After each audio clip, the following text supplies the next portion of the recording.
round of 16, heat number 6. Taina Hinckel, the Banco do Brasil wildcard in the red, up against the former runner-up to the World Championship, Sally Fitzgibbons, number 3 on the CS rankings.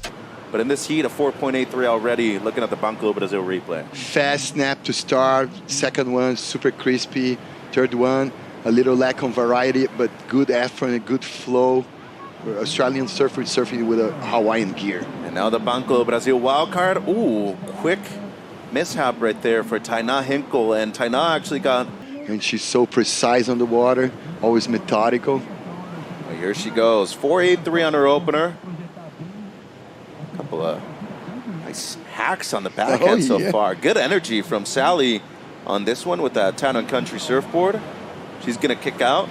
21:45 on the clock right here. Meanwhile, Hinckel, just a couple of small scores. She's going to be needing something hefty after this wave from Sally. That I feel has really separated Sally from most has really just been the way she prepares physically. Oh yeah, she's an athlete, all-around athlete. And look at the leverage that she bring it on in those cutties and snaps. And the backwash sometimes can drop you down, but sometimes it brings some leverage like this bottom turn with a backwash there, the third one.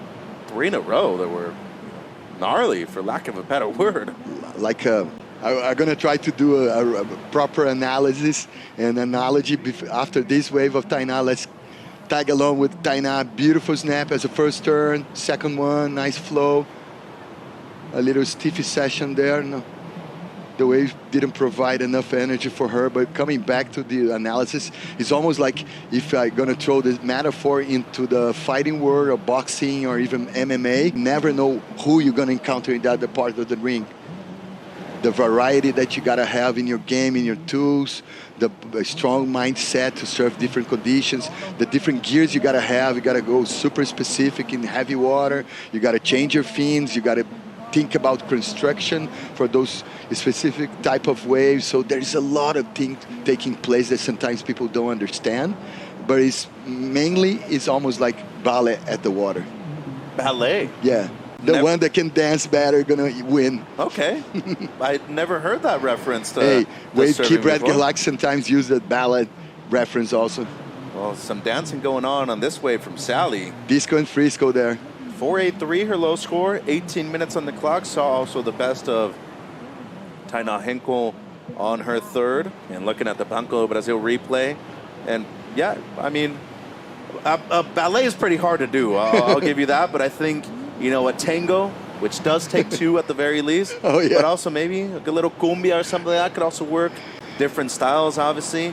But another big thing, too, music is actually something that prepares you very well because of rhythm. Oh, yeah, yeah. And sometimes you're listening to music to get prepared. To be reckoned against a new generation surfer. Here goes Sally now. Under priority, quickening up for her. 14:30 on the clock. And heat number 6 of the women's round of 16. 5 or 6 different generations on tour. And for Taina, as we look at a replay that we hadn't seen so far in this heat, she's definitely risen to the occasion certain times, and especially going through.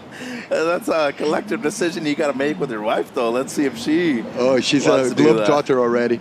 Fitzgibbons, the heat leader, up and riding. 9:30 on the clock.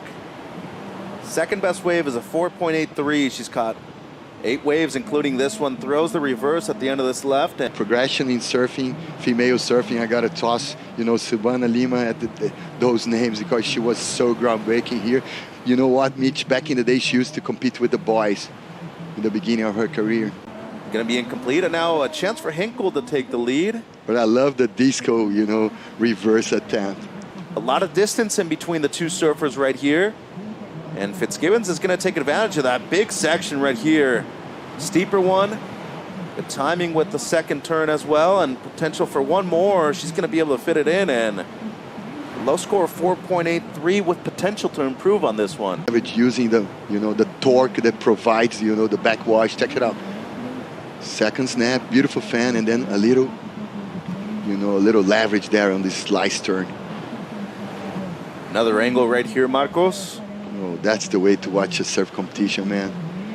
With replays, with different angles. Beautiful spin in the end. A little X factor tossing there. Just under 5 minutes. Fitzgibbons does extend her lead, her previous ride a 6.67. And now that means that Hinckel needing a 7:04 or better. And another wave there for Sally. That is her 10th.